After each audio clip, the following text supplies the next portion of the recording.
just starting out and you're wanting to launch your first course online, what I'm going to reveal to you here is going to save you time and money and prevent all that trial and error that I went through.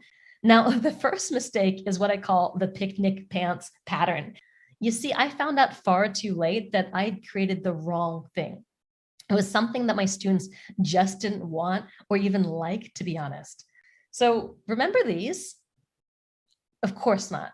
And nobody does. But somewhere, sometime, someone got really excited about the idea of building a picnic table in your pants.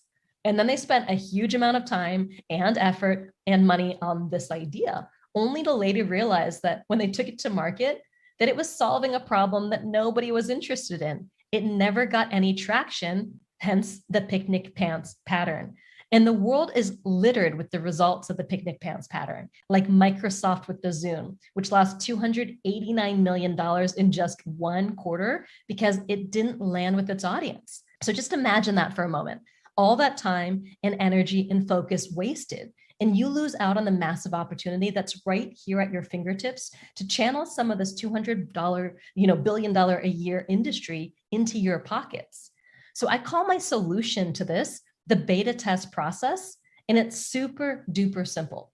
You simply share a few details about that problem you're solving with your course, along with your product mission, your future self vision, and your bird's eye view. And I'll be talking about those things in just a minute.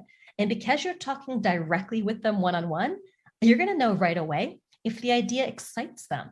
And if you get enough interest, you just ask them if they want to buy right then and right there, because people will always say what they think you want to hear until it comes to money.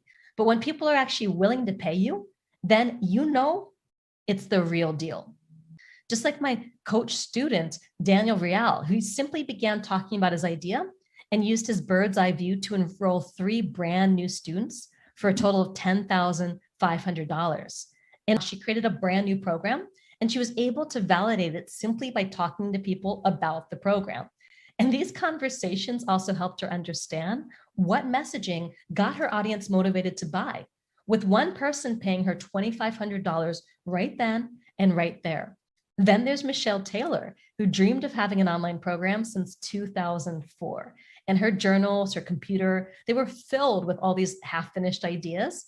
And she had no idea which one to do first. So she took no action and naturally got no results. So that's $4,135 in revenue without a sales page and before the product was even created. So as she says, take imperfect action and just go along with the journey. Sell before you create it.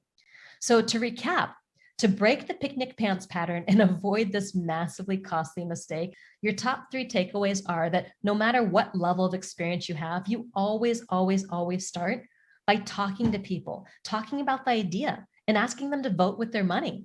Because creating products without understanding your potential customer is always the biggest, costliest mistake that you can make.